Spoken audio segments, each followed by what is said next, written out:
Today, I'm going to explain a comedy movie called Harold and the Purple Crayon. Spoilers ahead. Watch out and take care.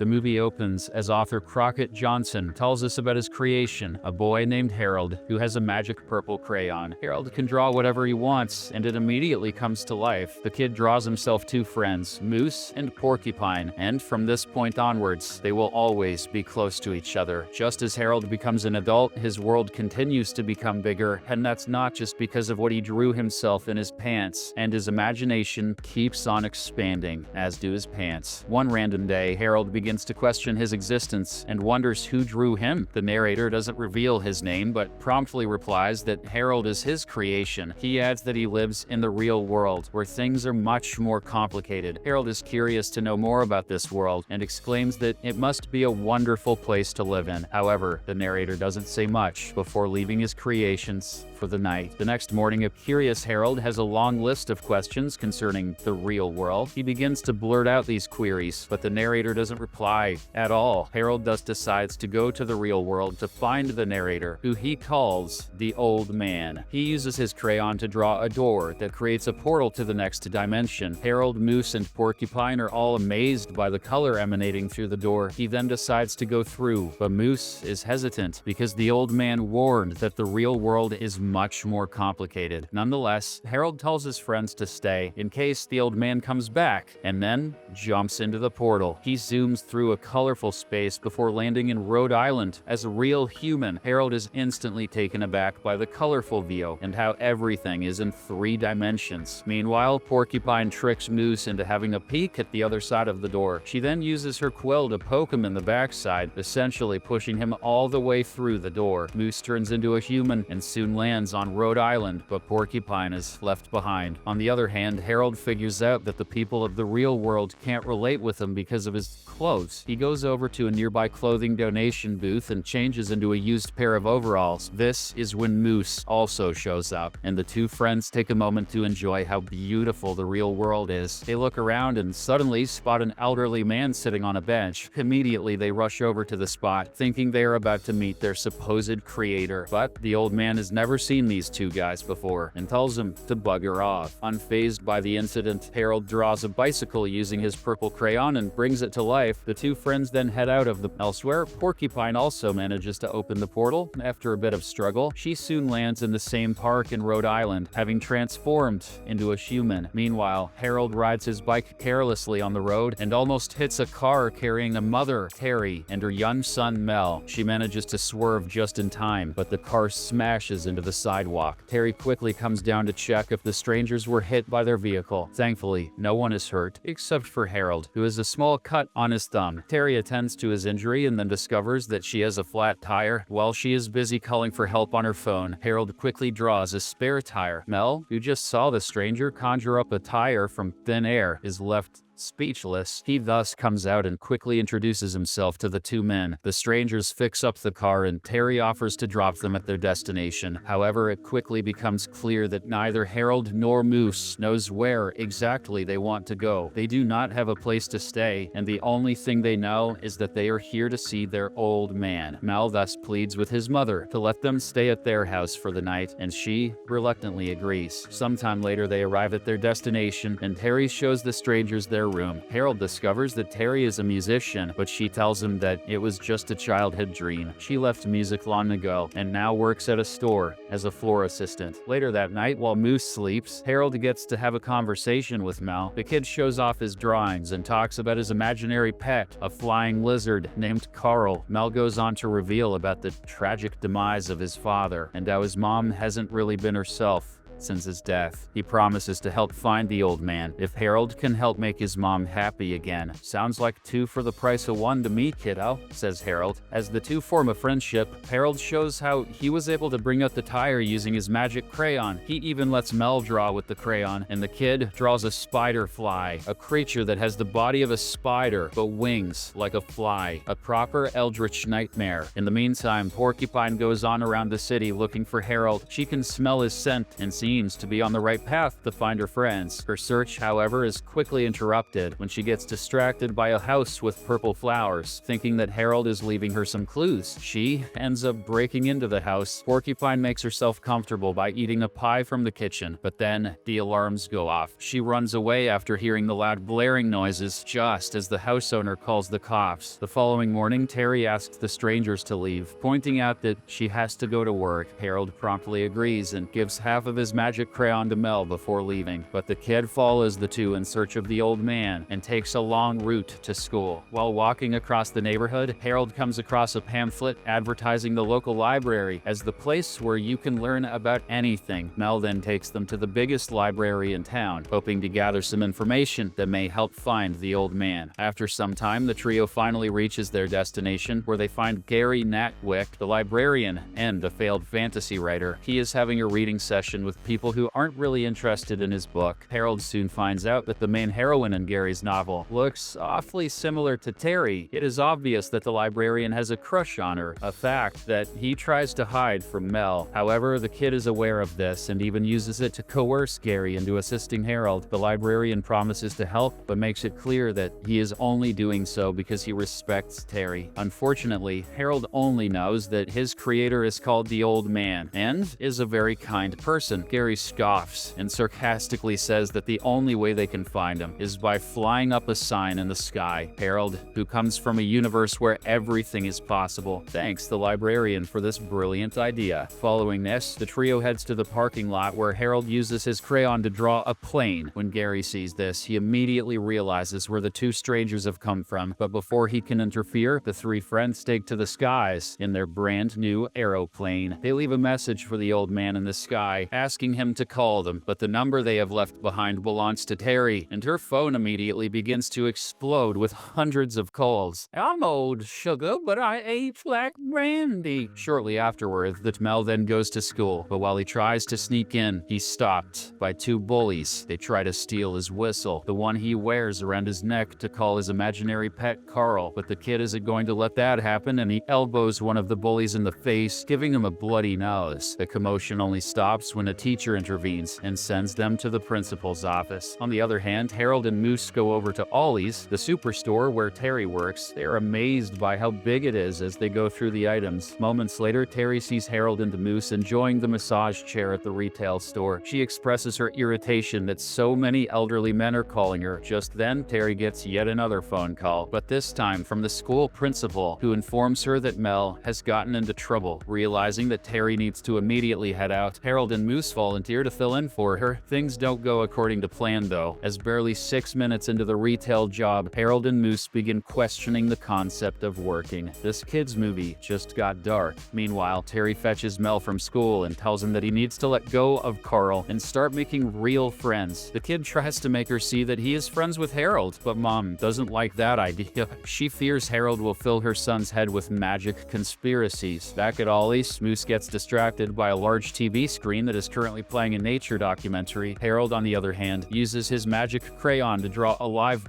puma after a customer comes looking for the shoe brand. The entire store slips into chaos. Multiple shelves fall down. There is a fire going on, and a few shoppers are even injured. When Terry eventually comes back, she is fired from her already soul-crushing job. But in a surprise twist, she agrees to let the two strangers stay a little longer, as she is happy that they trashed the stupid store. "I didn't like having a grown man around my son, but now that I know you're a criminal." That evening, all of them head downtown, where Terry reveals that she stopped playing music after her husband's death. Mel drags his mother for ice cream, and using this opportunity, Harold conjures up a grand piano right in the center of the town. He then convinces Terry to let the past go, and she eventually plays a beautiful tune, captivating a huge crowd of onlookers. Meanwhile, Porcupine goes to a diner in search of Harold, but due to her lack of social skills, she ends up causing a scene. She is chased by two police officers who have been after her ever since she broke into that house a few days ago. In the meantime, Gary Gary arrives downtown and is now fully aware that Harold and Moose came from another dimension. He praises Terry for her beautiful performance, despite having not witnessed it. He then asks to speak privately with the strangers, while Terry takes her son home. After a while, Gary tells Harold and Moose that their world is inside a book, titled Harold and the Purple Crayon. He wants to know how they managed to come to Rhode Island. Their conversation now is abruptly cut short when Porcupine bumps into her old friends, but she's then immediately tackled to the ground by a cop. The police also realize that Harold and Moose are close allies with the suspect, and soon all three of them are arrested. However, the police are unable to keep them locked up for long, as Harold uses his crayon to draw a giant wrecking ball. They quickly break the station's wall and manage to escape from their prison cell. At school, Mel sees the trio from his window and rushes to meet them, but he's stopped by the bullies, who take his whistle and lock him in a closet. Just when all hope seems to be lost, Mel remembers the broken piece of crayon